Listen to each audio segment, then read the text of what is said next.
Hello friends, Neha એજ્યુકેટરમાં આપનું સ્વાગત છે. આજે હું તમારા માટે લઈને આવી છું બીજી અને ત્રીજી નવેમ્બરના મહત્વના કરંટ અફેર્સ, જે તમારી આવનારી પરીક્ષામાં તમને ખૂબ ઉપયોગી થશે અને તમને ચોક્કસથી એક માર્ક અપાવશે. પરંતુ એ પહેલાં વિડીયોને શરૂઆતથી લઈને અંત સુધી જરૂરથી જોજો અને વિડીયોની લિંક તમારા મિત્રો સાથે શેર કરવાનું બિલકુલ પણ ભૂલતા નહીં. અને હા, સાથે સાથે તમને પીડીએફ તો ચોક્કસથી મળી જશે, જે નીચે ડિસ્ક્રિપ્શન બોક્સમાં આપેલી હશે. તો તમે ત્યાં જઈને આ વિડીયોની પીડીએફ પણ ડાઉનલોડ કરી શકો છો. ખરું ને? જો તમે ચેનલ ઉપર નવા હોય તો ચેનલને સબસ્ક્રાઇબ કરવાનું બિલકુલ પણ ભૂલતા નહીં. તો ફટાફટ હવે આપણે આજના કરંટ ટોપિક પર આવી જઈશું. કરંટ અફેર્સ વિથ જીકે હંમેશા નેહા એજ્યુકેટર સાથે કરશો તો તમારા માર્ક્સ ક્યાંય નહીં જાય અને એકદમ ટુ ધ પોઈન્ટ, રાઈટ? તો ચાલો બિલકુલ પણ સમય બગાડ્યા વગર હવે આપણે આજના પ્રથમ પ્રશ્ન તરફ આવી જઈશું. યુનેસ્કોના ક્રિએટિવ સિટીઝ હેઠળ સિટી ઓફ ગેસ્ટ્રોનોમી હેઠળ કયા શહેરને માન્યતા મળી છે? Option A Jaipur, option B Varanasi, option C Hyderabad, option D Lucknow. હવે અહીંયા મેં તમને બધા જ ઓપ્શન એના રિલેટેડ આપ્યા છે, જે હું તમને વન બાય વન સમજાવીશ. અને અહીંયાથી જ તમારું વિધાન વાક્ય બનતું હોય છે. તમે સૌ કહો છો કે જીકે કરંટ અફેર બહુ અઘરું હતું, જીકે અઘરું હતું, પરંતુ અઘરું કેમ હોય છે? તમે વિધાન વાક્ય પ્રમાણે તૈયારી નથી કરતા. આજે પણ હું તમને પોઈન્ટ્સ કરાવું છું, એ તમે કરશો તો તમારું વિધાન વાક્યમાં માર્ક્સ કન્ફર્મ થઈ જશે. તો ચાલો બિલકુલ પણ સમય બગાડ્યા વગર આપણે શરૂ કરીશું. આજનો આપણો પ્રથમ પ્રશ્નનો જવાબ શું આવશે? જયપુર, વારાણસી, હૈદરાબાદ કે લખનઉ? હવે હાલનું પૂછ્યું છે મેં તમને કે 2025માં, રાઈટ? કોને મળી છે? તો ઓપ્શન ડી લખનઉ. ડન? બરાબર છે. ચાલો ફરીથી આપણે કરી લઈએ. Option D Lucknow. ડન? હવે આપણે જોઈશું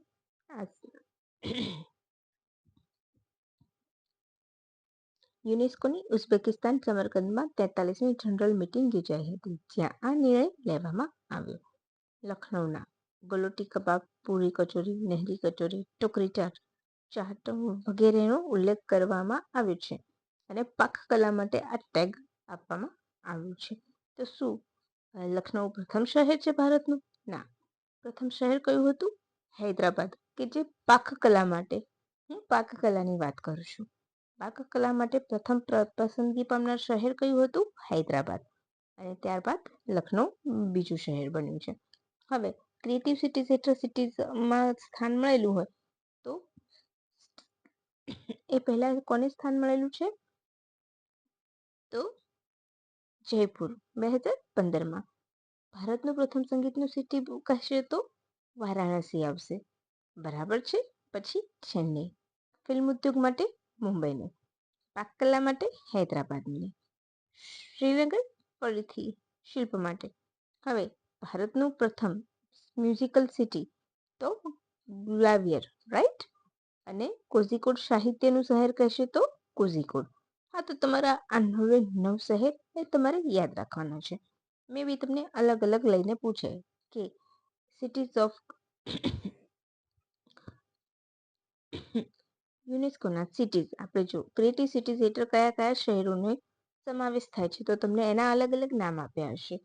યુનેસ્કોના ક્રિએટિવ સિટીઝમાં તેના દરજ્જા પ્રમાણે યોગ્ય ક્રમમાં ગોઠવો નીચેના શહેરોને. તો તમને ક્રમ આપી શકે, અથવા તો પ્રશ્ન આવી રીતના પૂછી શકે કે પાકકલા માટે હૈદરાબાદ સ્થાન પામનાર પ્રથમ શહેર હતું. સાહિત્યના શહેર તરીકે પ્રથમવાર ભારતના કોઝિકોડને સ્થાન મળ્યું. સંગીતના શહેર તરીકે ગ્વાલિયર અને શિલ્પકલા માટે જયપુરની પસંદગી સૌપ્રથમ, અથવા તો ઓવરઓલ ભારતના પ્રથમ યુનેસ્કો સિટીઝ ઓફમાં સ્થાન પામનાર પ્રથમ શહેર જયપુર હતું, રાઈટ? આ રીતના પ્રશ્ન વિધાન વાક્ય બની શકે છે. મેં તમને બધી જ પોસિબિલિટીઝ આપી દીધી છે કે વિધાન વાક્ય કેવી રીતે બની શકે, રાઈટ? તો તમે કન્ફર્મ થઈ જશો કે હા, આટલું તૈયાર કરીને જશો તો આનાથી પાર તમારો કોઈ જ ક્વેશ્ચન નહીં આવે. બરાબર છે. ચાલો હવે આગળ વધી જઈશું. જો અહીંયા પણ મેં લખીને આપ્યું છે, ભારતનું જયપુર ક્રિએટિવ સિટીઝમાં સ્થાન પામનાર પ્રથમ શહેર હતું. વારાણસી સંગીતમાં, હૈદરાબાદ પાક કલા માટે, બરાબર છે. અને કોઝિકોડ સાહિત્યનું શહેર, રાઈટ. અહીંયા તમારું પ્રૂફ છે. Lucknow is heritage recall global recognise as a UNESCO creative city of gastronomy, એની ફૂડ કલા માટે, એ મીન્સ કે ગુજરાતીમાં પાક કલા માટે, રાઈટ. ગિરનારની લીલી પરિક્રમાની લંબાઈ કેટલી છે? 25 કિલોમીટર, 30 કિલોમીટર, 36 કિલોમીટર કે પછી 50 કિલોમીટર? બોલો. બહુ જ તાજેતરનો પ્રશ્ન છે. હાલમાં લીલી પરિક્રમાને અટકાવી દેવામાં આવી છે વેધરના ઇશ્યુઝને લીધે, રાઈટ. તો અહીં આપણો જવાબ આવી જશે ઓપ્શન સી, 36 કિલોમીટર. ખૂબ અગત્યનો છે. કેમ? તો આપણે શેમાં આવે છે? સાહિત્ય અને લોકવારસો. તો લીલી પરિક્રમા પણ એની હેઠળ એક આવી જાય છે, ધાર્મિકતા હેઠળ, રાઈટ. એટલા માટે ક્યારે શરૂ થાય છે? તો કાર્તિકી 11ની મધ્યરાત્રિથી અને દિવાળી સુધી 5 દિવસ સુધી ચાલે છે. એ તમારે યાદ રાખવાનું છે. ભવનાથની તળેટીમાં આવેલા દુધેશ્વર મંદિરથી તેની શરૂઆત થાય છે અને દામોદર કુંડમાં સ્નાન સાથે પૂરી થાય છે. જો દામોદર કુંડમાં સ્નાન ન કરે તો આ લીલી પરિક્રમા અધૂરી માનવામાં આવે છે, એવું કહેવામાં આવે છે. એના 4 પડાવ હોય છે: જીણા બાવાની મઢી, માળવેલાની મઢી, બોરદેવી અને છેલ્લો પડાવ ભવનાથનું મંદિર. તો તમારે 4 પડાવ પણ યાદ રાખવાના છે. છેલ્લું ચઢાણ કયું છે? તો નાળ પાણીની ઘોડી, જેને સૌથી આકરું અને કપરું કહેવામાં આવે છે. સીધું ચઢાણ હોય છે એટલા માટે. અચ્છા, આપણે ગિરનારની વાત થાય છે તો સૌથી જૂનો પર્વત આપણે માનીએ છીએ, રાઈટ. તો એના ગુજરાતનું સૌથી ઊંચું શિખર છે, પણ આપણને ખબર છે ગિરનાર સૌથી ઊંચું કહેવાય છે. ગિરનારનું કઈ શિખર સૌથી ઊંચું છે? તો ગોરખનાથ. કેટલું? 3600 ફૂટ. ધેન અંબાજી અને જૈન મંદિરનું 3300 ફૂટ. પછી આવશે ગૌમુખ 3120 ફૂટ અને માણી પર્વત 1800 ફૂટ. તો તમારે એ પણ યાદ થઈ ગયું કે ગિરનારના 5 મુખ્ય શિખરો કયા છે, એનો યોગ્ય ક્રમમાં ગોઠવો. તમારો પ્રશ્ન આ રીતે પણ બની શકે છે: ગિરનારના મુખ્ય 5 શિખરોને એના ઊંચાઈના ક્રમમાં નીચેથી ઉપર, એટલે કે સૌથી ઓછી ઊંચાઈ ધરાવતા શિખરને પ્રથમ મૂકો અને વધારે ઊંચાઈ ધરાવતા શિખરને છેલ્લે, અથવા તો તેના ઊંચાઈના પ્રમાણમાં વધુથી ઓછીના ક્રમમાં ગોઠવો. પ્રશ્ન આ રીતે પણ બને છે. તો આ તમારી સાથે મેં તમને શેર કર્યું કે તમારો પ્રશ્ન કેવી રીતે બની શકે છે. તો આ બધું જ તમારે અહીંયા ક્લિયર થશે. પરંતુ તમે વિડીયો છોડી દેશો ને તો તમને કોઈ જ ખ્યાલ નહીં આવે. ઘણા વિદ્યાર્થી મિત્રો એવા હશે કે મોટા ક્લાસીસના વિડીયો જોવા માટે આ વિડીયો સ્કીપ કરી દેશે અને એમને ગેરફાયદો શું થશે કે ત્યાં એ લોકો લેક્ચર વધારે આપશે, રાઈટ. એટલા માટે હવે આ પણ બહુ જ અગત્યનો ક્વેશ્ચન છે. ફીડે. તમારે મને ફીડેનું નામ કમેન્ટ બોક્સમાં કમેન્ટ કરવાનું છે. FIDE શતરંજ વર્લ્ડ કપની આયોજન ક્યાં કરવામાં આવશે? Option A Hyderabad, option B Goa, option C Mumbai, option D Navi Delhi. તો અહીં આપણો જવાબ આવી જશે ઓપ્શન બી, ગોવા ખાતે. ડન. તો શું પ્રથમવાર આયોજન થઈ રહ્યું છે ફીડેનું? ના, આ પહેલા પણ થઈ ચૂક્યું છે. ક્યારે? એ હું તમને આગળ કરાવીશ, રાઈટ. ક્યાં થયું હતું એ તમારે યાદ રાખવાનું છે. આ પહેલા હૈદરાબાદમાં આયોજન થયું હતું, રાઈટ. હવે 31 ઓક્ટોબરથી 27 નવેમ્બર સુધી ચાલશે. 82 દેશના 206 ખેલાડીઓ ભાગ લેશે. ફીડેનું આ 11મું સંસ્કરણ છે. 23 વર્ષ પહેલા હૈદરાબાદ ખાતે તેનું આયોજન થયું હતું. એ પણ તમારે યાદ રાખી લેવાનું છે. અચ્છા, એની ટ્રોફીનું અનાવરણ કરવામાં આવ્યું છે. તો ટ્રોફીનું નામ શું છે? બોલો, ટ્રોફીનું નામ શું છે? તો આપણા વિશ્વનાથ આનંદના નામ પરથી ટ્રોફીનું નામકરણ કરવામાં આવ્યું છે, રાઈટ. વીસીના નામ પરથી. આપણે એને ટૂંકમાં કોણ શું કહીએ છીએ? વીસી કહીએ છીએ, રાઈટ. વિશ્વનાથ આનંદ કઈ રીતે, કયા નામથી જાણીતા છે? VC, right. હવે ફીડે એના ચેરમેન કોણ છે?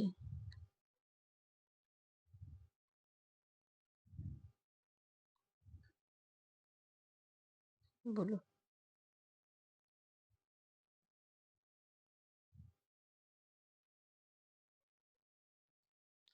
આપણે ખાસ શું યાદ રાખવાનું છે? તો ડેપ્યુટી પ્રેસિડેન્ટ કોણ છે એના? વિશ્વનાથ આનંદ, રાઈટ. એ યાદ રાખી લેવાનું છે.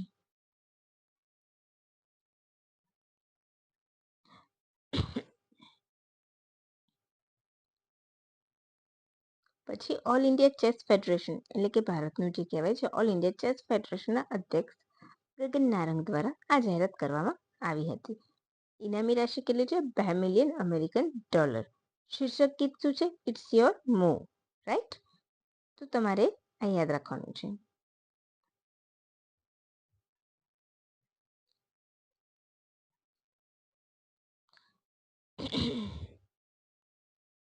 એક જ મિનિટ ફ્રેન્ડ્સ, હું પાણી પી લઉં.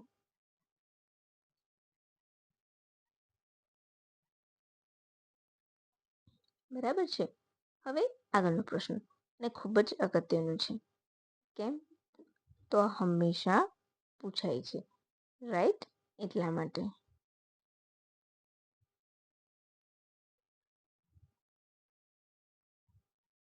અને બહુ જ અગત્યનો પ્રશ્ન છે એટલા માટે.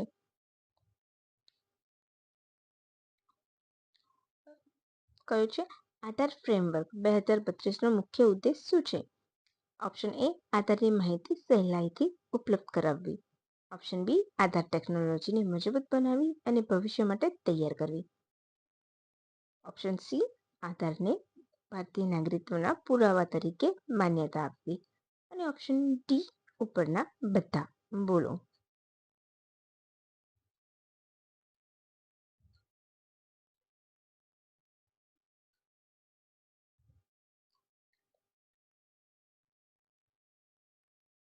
તો અહીં આપણો જવાબ આવશે સરકારી જવાબ નહીં આવે.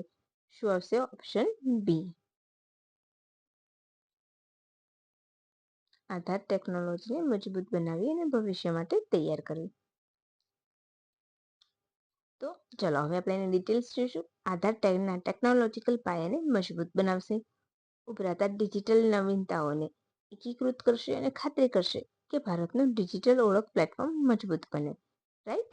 UIDAI ના ટેકનોલોજી સ્ટેક જે આધાર, આનું તમને ફૂલ ફોર્મ ખબર હશે એટલા માટે મેં તમને નથી કહ્યું. બરાબર છે? આઈ હોપ કે તમને એટલી તો ખબર જ હશે. રાઈટ? ચાલો હવે આગળ વધીશું. UADI ના ટેકનોલોજીકલ સ્ટેક જે આધાર સેવાઓનો આધાર બનાવે છે ને આપણા ડિજિટલ અર્થતંત્રના પ્રેરક બળ તરીકે સેવા આપે છે. તે માટે અપગ્રેડ માટે તૈયાર છે. એટલા માટે. બરાબર છે? આની જરૂરિયાત અને મેઇન હેતુ તમારે યાદ રાખવાનું છે.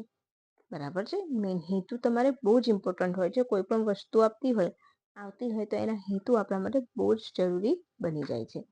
રાઈટ? એટલા માટે. હવે આગળ વધીશું. UIDAI એ મહત્વાકાંક્ષી પરિવર્તનને માર્ગદર્શન આપવા માટે UAIDના અધ્યક્ષ નીલકંઠ મિશ્રાની અધ્યક્ષતામાં એક સમિતિ રચવામાં આવી છે. તો તમને અધ્યક્ષ પણ ખ્યાલ આવી ગયો કે એના અધ્યક્ષ કોણ છે. રાઈટ? તમારા કેટલા બધા ખ્યાલ ક્લિયર થતા જાય છે.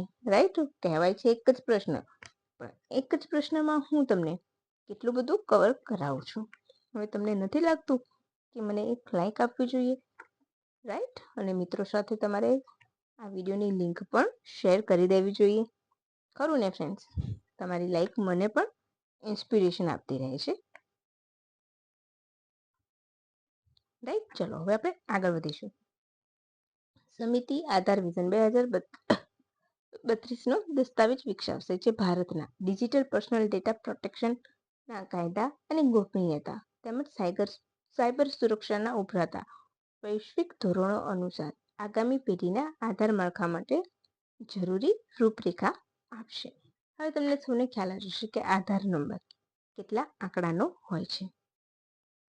બોલો. આધાર નંબર કેટલા આંકડાનો હોય છે? 12. રાઈટ? આઈ થિંક શું તમને એટલું તો ખબર જ હશે. રાઈટ? હવે unique identification authority of India એનું પૂરું નામ છે. હું તમને કહી દઉં છું સિમ્પલી. બરાબર? 2010માં મહારાષ્ટ્રના ટેભાલી ગામના મહિલા રંજના સોનવણે પ્રથમ આધાર કાર્ડ આપવામાં આવ્યું હતું. એનું પ્રતીક કયું છે આધાર કાર્ડનું? તો યલો કલરનો સૂર્ય. એ પણ તમે સાથે સાથે યાદ રાખજો. હવે આધાર વિઝન 2032 માળખું AI બ્લોકચેન CS એટલે ક્યુસી એટલે કે ક્વોન્ટમ કમ્પ્યુટિંગ, એડવાન્સ એન્ક્રિપ્શન અને નેક્સ્ટ જનરેશનના ડેટા સુરક્ષા મિકેનિઝમ જેવી ટેકનોલોજીના લાભ પર ધ્યાન કેન્દ્રિત કરશે. રાઈટ, અહીંયા મેં તમને આપી દીધું છે unique identification authority of India. બરાબર છે. 2010માં પ્રથમ મહિલા હતા રંજના સોનવણે. આ કાર્ડ મેળવનારા પ્રથમ ભારતીય વ્યક્તિ કહી શકો છો. પીળો સૂર્ય તેનું પ્રતીક છે. આટલું ઇનફ છે ડેટા માટે. અને 12 આંકડાનું ન્યુમેરિક નંબર કેવું હોય છે? Number, right. બાયોમેટ્રિક માહિતી હોય છે. બરાબર. પછી અગત્યનો પ્રશ્ન, જીવી માળવંકર શૂટિંગ ઉદ્ઘાટન ક્યાં કરવામાં આવ્યું? Option A Ahmedabad, option B New Delhi, option C Goa, option D Kolkata. તો અહીં આપણો જવાબ આવશે ઓપ્શન એ અમદાવાદ. રાઈટ. આપણા સૌના જાણીતા એવા નાયબ મુખ્યમંત્રી હર્ષ સંઘવી, જે તલાટીની પરીક્ષાઓ માટે હાઈ લેવલની એક્ઝામ્સ આવી શકે છે, પણ આવી વ્યક્તિ નાયબ મુખ્યમંત્રી પણ બની શકે છે. આપણા દેશની કરુણતા છે. રાઈટ. 46,000થી વધારે શૂટર્સ ભાગ લેશે. 10મી વખત અમદાવાદ યજમાની કરી રહ્યું છે. આમાં તમારે વધારે કોઈ ડિટેલ કરવાની જરૂર નથી. રાઈટ. પછી બહુ જ અગત્યનો પ્રશ્ન છે, એકદમ આઈએમપી. કેમ? તો પ્રથમ વખત જ્યારે પણ કોઈ વર્ષમાં પ્રથમ લાગુ પડે તો એ ખૂબ અગત્યનું બને છે. એટલા માટે ચાલો, ભારતના પ્રથમ મહિલા ક્રિકેટ ટીમે ઓડીઆઈ વર્લ્ડ કપની ફાઇનલમાં કોને હરાવી? દક્ષિણ આફ્રિકા, ઓસ્ટ્રેલિયા, ઇંગ્લેન્ડ કે બાંગ્લાદેશ? તો અહીં આપણો જવાબ આવશે ઓપ્શન એ દક્ષિણ આફ્રિકા. ઓસ્ટ્રેલિયાને સેમીફાઇનલમાં હરાવીને ભારતની મહિલા ક્રિકેટ ટીમ ફાઇનલમાં પહોંચી હતી. રાઈટ. આઈસીસી મહિલા વિશ્વકપનું આ 13મું સંસ્કરણ છે. દર 4 વર્ષે એકવાર રમવામાં આવે છે. 1973માં ઇંગ્લેન્ડમાં રમાઈ હતી અને ઇંગ્લેન્ડ જ જીત્યું હતું. ભારતનો આ પ્રથમ મહિલા ક્રિકેટ ટીમનો આ પ્રથમ વર્લ્ડ કપ છે. 2023માં પણ ફાઇનલમાં આવ્યું હતું, પણ જીતી નહોતું શક્યું. એ પહેલા પણ ફાઇનલમાં આવ્યું હતું, પણ જીતી નહોતું શક્યું. રાઈટ. પરંતુ આ વખતે ભારતીય મહિલા ક્રિકેટરોએ પોતાની તાકાત બતાવીને એક કામ સિદ્ધ કરી બતાવ્યું છે. તો ઘણા બધા પ્રાઉડની વાત છે. રાઈટ. પ્રથમ ફાઇનલ મેચ ક્યારે રમાઈ હતી? તો મુંબઈના ડીવાય પાટીલ સ્ટેડિયમ ખાતે. શરૂઆતની મેચ આસામમાં રમાઈ હતી. રાઈટ. ફર્સ્ટ મેચ ભારતની મહિલા ટીમ પ્રથમ વખત આ ખિતાબ જીતી છે. Player of the match Shefali Sharma. Player of the tournament Deepti Sharma. Captain Harmanpreet Kaur. આટલી બેસિક ડિટેલ્સ યાદ રાખી લેવાની છે. ઇનામી રાશિ $4.48 મિલિયન, એટલે કે લગભગ 37.3 કરોડ. અને ઉપવિજેતાને 2.24. પ્રથમ વખત એવું કરવામાં આવ્યું છે કે સમાનતાને લાવવામાં આવે છે. આ ઇનામી રાશિ ભારતમાં સમાનતાના પ્રતીકને લાવીને આવે છે. કેમ? તો મહિલા અને પુરુષ બંનેને સમાન મળે છે વિજેતા તરીકે. પહેલા એવું હતું કે પુરુષ ટીમને ખૂબ પૈસા મળતા હતા અને મહિલા ક્રિકેટ ટીમને એટલા જ ઓછું વળતર આપવામાં આવતું, પરંતુ આ વખતે એ મહિલા સશક્તિકરણનું એક ઉત્તમ ઉદાહરણ પૂરું પાડી દીધું છે. અચ્છા, આપણે જ્યારે કરીએ તો મહિલા ક્રિકેટ ટીમના કોચ કોણ છે અત્યારે? તો અમોલ મજમુદાર. જ્યારે પણ વિજેતા બને તો કોચનું પણ એમાં ઘણું બધું કોન્ટ્રીબ્યુશન હોય છે. એટલા માટે આ વર્ષે 8 ટીમોએ ભાગ લીધો હતો. યજમાન ટીમ શ્રીલંકા અને ભારત હતી. બરાબર. આટલું ઇનફ છે. પછી આવશે ભારતે SJ100 માટે કયા દેશ સાથે કરાર કર્યા છે? રશિયા, અમેરિકા, ચીન કે ફ્રાન્સ?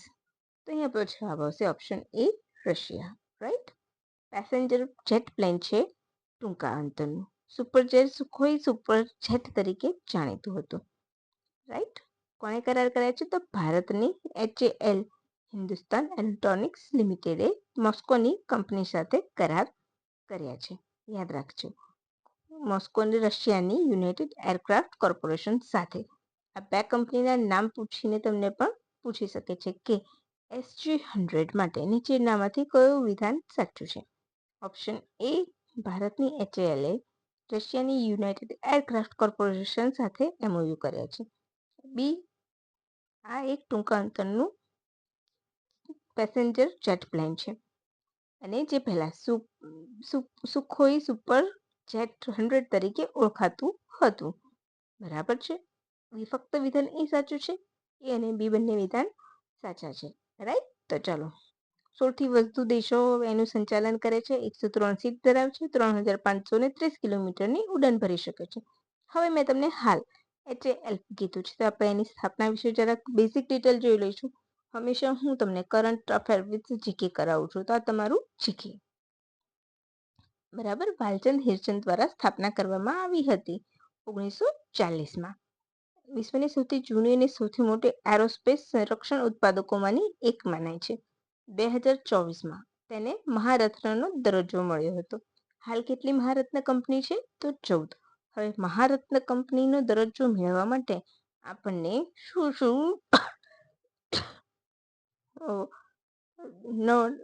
પોઈન્ટ્સ હોય તો આપણને મહારત્નનો દરજ્જો મળે છે. કઈ કઈ શક્યતાઓને પાર પાડવી પડે? તો પહેલા તો નવરત્નનો દરજ્જો હોવો જોઈએ, સેબીમાં લિસ્ટેડ હોવી જોઈએ, સેબીમાં નિયમોનું પાલન થવું જોઈએ, અને શેર બજારમાં લિસ્ટેડ કંપની હોવી જોઈએ. પાછલા 3 વર્ષમાં 25,000 કરોડથી વધુ ટર્નઓવર, વાર્ષિક નેટવર્થ 15,000 કરોડથી વધારે, અને સરેરાશ નફો 5,000થી વધુ. આ 3 કન્ડિશન ફોલો થાય ત્યારે એ કંપનીને મહારત્નનો દરજ્જો મળે છે. SEBI security exchange board of India 1988માં સ્થાપના, મુખ્ય મથક મુંબઈ, 1992 એક્ટ હેઠળ થયેલી વૈધાનિક સંસ્થા છે. 9 સભ્યો હોય છે, જેમાં એક અધ્યક્ષ હોય છે. અધ્યક્ષ કોણ છે હાલના? તુહિન કાંતા પાંડે. પ્રથમ અધ્યક્ષ કોણ હતા? Doctor S. A. દવે. અને પ્રથમ મહિલા અધ્યક્ષ હોય તો માધવીપુરી બુચ. તો તમારું બધું જ ક્લિયર થઈ ગયું. હવે બહુ જ અગત્યનો પ્રશ્ન છે. ભારતે સ્વસ્થ નારી સશક્ત પરિવાર અભિયાન હેઠળ 3 ગિનિસ બુકમાં વર્લ્ડ રેકોર્ડ નોંધાયો છે. તેમાંથી કયું સાચું છે? એક મહિનામાં હેલ્થ કેર પ્લેટફોર્મ પર સૌથી વધુ નોંધણી થઈ. આંકડા યાદ રાખજો. જીપીએસસી આંકડાઓની રમત બહુ જ રમે છે. 3.21 કરોડ. એક અઠવાડિયામાં સ્તન કેન્સરની ઓનલાઈન સ્ક્રીનિંગ માટે સાઇન ઓફ કરનારા લોકો 9.94 લાખથી વધારે હતા. એક અઠવાડિયામાં મહત્વપૂર્ણ આરોગ્ય માટેની તપાસ માટે ઓનલાઈન સ્ક્રીનિંગ માટે 1.25 લાખથી વધુ લોકો નોંધાયા. અને ઉપરના બધા વિધાન સાચા છે. તો અહીં આપણો જવાબ આવશે સરકારી. ઉપરના બધા વિધાન સાચા છે. ક્યારે શરૂ થયું હતું? તો પોષણ માસ દરમિયાન 17 સપ્ટેમ્બરથી 2 ઓક્ટોબર દરમિયાન. રાઈટ. દરેક જિલ્લામાં 19.7 લાખ આરોગ્ય શિબિર યોજાઈ. 20થી વધુ મંત્રાલયો જોડાયા હતા. હવે આટલું તમારું અહીંયા કરંટ અફેર પૂરું થાય છે. હવે થોડાક ઇમ્પોર્ટન્ટ પોઈન્ટ્સ જોઈશું. હરિકેન મેલિસા ક્યાં બનાવ્યું હતું? તો કેરેબિયન સમુદ્ર પર આકાર લીધો હતો, અને જમૈકા અને ક્યુબા. તો હરિકેન મેલિસા ક્યાં આવ્યું હતું? તો જમૈકા અને ક્યુબા. વિલી ઓસ્ટ્રેલિયા કહેવાય છે, રાઈટ. Typhoon America. ટોર્નેડો ક્યાં કહેવાય છે? એ તમારે મને કહેવાનું છે. ને ભારતમાં સાયક્લોન, રાઈટ. તો હવે આગળ વધીશું. આટલા ઇમ્પોર્ટન્ટ પોઈન્ટ આપણે યાદ રાખવાના. ઘણી વખત આપણને જોડકામાં પૂછાય છે, રાઈટ.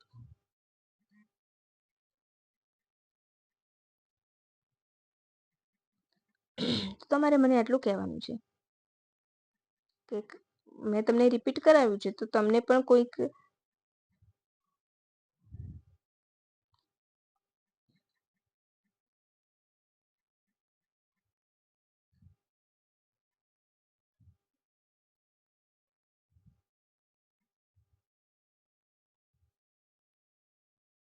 બરાબર કે વિવિધ સાયક્લોનને શું અલગ અલગ દેશોમાં શું કહેવાય છે એ યાદ રાખવાનું છે. Caribbean country, north Pacific, Atlantic એમાં આવે તો એને શું કહે છે? હરિકેન. ટાઇફૂન પેસિફિકમાં, સાયક્લોન તો આપણા એશિયામાં, વિલી ઓસ્ટ્રેલિયામાં, રાઈટ. તો એટલું તમે યાદ રાખી લેશો તો તમારે ક્યાંય જશે નહીં. આનાથી આગળ કશું પૂછાતું પણ નથી, રાઈટ.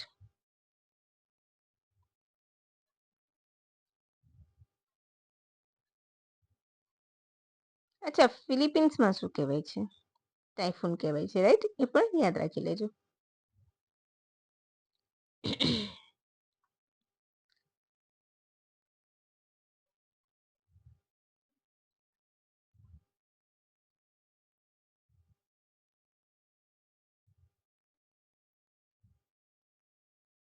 હવે મેલિસા તમારે યાદ રાખવાનું છે.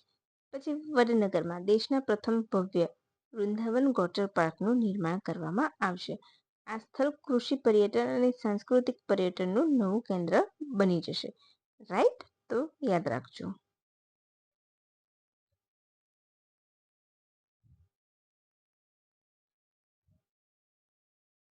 ઓસ્ટ્રેલિયાનું શું કહેવાય છે? વિલી. હરિકેન અમેરિકામાં. ચાઇનામાં ટાઇફૂન. આટલું તમારે યાદ રાખવાનું છે. હવે જો આ વિગત મેં તમને આપી છે. કૃષિ પર્યટન અને સાંસ્કૃતિક પર્યટનનું નવું કેન્દ્ર ક્યાં બનશે? તો વડનગરમાં. અનંતનાદી વડનગરમાં ભવ્ય વૃંદાવન ગોચર પાર્ક. તો સિમ્પલ પ્રશ્ન પૂછાય કે વૃંદાવન ગોચર પાર્કનું નિર્માણ ક્યાં કરવામાં આવશે? તો ક્યાં આવશે? વડનગરમાં. 15 કરોડનો પ્રોજેક્ટ છે. વૈશ્વિક મોડેલ રૂપે. રાઈટ? આટલું ઇનફ છે. હવે લાસ્ટ પ્રશ્ન. આયર્લેન્ડના 10મા રાષ્ટ્રપતિ કોણ બન્યા હતા? તો કેથલિન કોનોલી. આનાથી તમારે વધારે કરવાની જરૂર નથી. તો હવે બસ ફ્રેન્ડ્સ, હવે તમને મજા આવી હોય આજના કરંટ અફેરમાં, તો પ્લીઝ એક લાઈક, શેર, સબસ્ક્રાઈબ કરવાનું ભૂલતા નહીં. રાઈટ? તમારી લાઈક અને હોય એ મને ઇન્સ્પિરેશન આપે છે, અને તમારો સબસ્ક્રાઈબ કરો તો પણ મને ઇન્સ્પિરેશન મળે છે. તો પ્લીઝ ફ્રેન્ડ્સ, લાઈક કરવાનું બિલકુલ પણ ભૂલતા નહીં, વિડીયોની લિંક શેર કરવાનું પણ ભૂલતા નહીં, અને સબસ્ક્રાઈબ કરવાનું પણ ભૂલતા નહીં. તો ચાલો હવે રજા લઈશું. By friends. Thank you for watching my video and have a good day.